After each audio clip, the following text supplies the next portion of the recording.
কিন্তু আমরা প্রমাণ করে দিয়েছি। রাজনীতি শুরু করেছিল বাংলাদেশ জাতীয়তাবাদী। আপনারা জানেন যে বাংলাদেশ জাতীয়তাবাদী ছাত্র দল কেন্দ্রীয় সংসদের সার্বিক তত্ত্বাবধানে এবং জাহাঙ্গীরনগর বিশ্ববিদ্যালয়ের ছাত্র দলের ওদের আয়োজনে এবং আমাদের দলের ভারপ্রাপ্ত চেয়ারম্যান, বাংলাদেশ জাতীয়তাবাদী দলের ভারপ্রাপ্ত চেয়ারম্যান জনাব তারেক রহমানের সুনির্দিষ্ট নির্দেশনায় এই হেপাটাইটিস বি ভাইরাসের যে ভ্যাকসিনেশন প্রোগ্রাম সেটি শুরু হয়েছে এবং অলরেডি এখানে যে স্ক্রিনিং প্রোগ্রাম, সেই স্ক্রিনিং প্রোগ্রাম কিন্তু চলছে এবং সেই স্ক্রিনিং প্রোগ্রামে কিন্তু এটা একটা ধারাবাহিক প্রক্রিয়া স্ক্রিনিং প্রোগ্রামটা, এবং এটা চলবে এবং তার পাশাপাশি কিন্তু ভ্যাকসিনেশন প্রোগ্রামটি চলবে।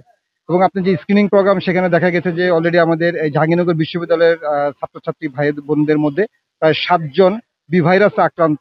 বিশ্ববিদ্যালয়ের যে ভিসি আছেন তার সাথে আমাদের যে আলাপচারিতা হয়েছে, সেখানে আমরা বলেছি যে যারা 7 জন আক্রান্ত হয়েছেন তাদেরকে আমরা চিকিৎসার স্বার্থে আমরা সেখানে যে উন্নত চিকিৎসার জন্য যে মাল্টিডিসিপ্লিনারি সেন্টার যেটি আছেন যে বাংলাদেশ মেডিকেল বিশ্ববিদ্যালয় বা সাবেক পিজি হাসপাতাল, সেখানে আমরা উন্নত চিকিৎসার জন্য নিয়ে যাব। বান্ডেল থাকলে প্রতি সেনমানিতে টাকা বাঁচবে। বিকাশ সেনমানি বান্ডেল কিনে জিতুন প্রতি লেনদেনে।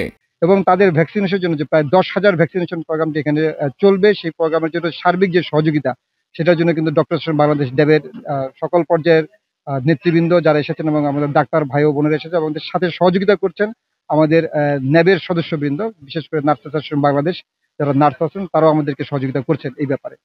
এবং এই প্রোগ্রামটি আগামী 22 তারিখ পর্যন্ত চলবে এবং সেখানে যদি কোনো ধরনের কোনো সমস্যা তৈরি হয়, সেখানে যে ডাক্তাররা যেটা যে সার্বিক সহযোগিতাটুকু দরকার, সেই সহযোগিতাটুকু তাদের ধারাবাহিক অব্যাহত থাকবে।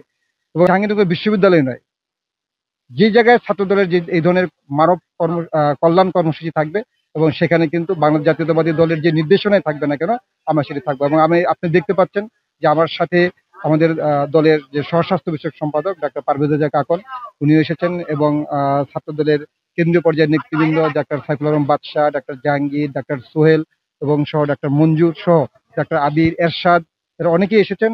তাদের সহযোগিতা এবং তারা সকাল থেকেই কিন্তু এখানে কাজ করছেন এবং যতক্ষণ পর্যন্ত এই ভ্যাকসিনেশন প্রোগ্রাম চলবে তারা ততক্ষণ পর্যন্ত থাকবেন। এবং বলা হয়েছে যদি এটা এক্সটেনশনও করা হয় 22 তারিখের পরে, যদি প্রয়োজন পড়ে, সেই ক্ষেত্রে তারা আমাদের এই সহযোগিতাটুকু অব্যাহত থাকবে। অবশ্যই যদি যারাই এই স্ক্রিনিং পর্যায়ে যারা স্ক্রিনিং প্রোগ্রামে দেখা যাবে যে হেপাটাইটিস বি তে আক্রান্ত, তাদের সকলের জন্য আমাদের এই চিকিৎসা সহযোগিতা অব্যাহত থাকবে।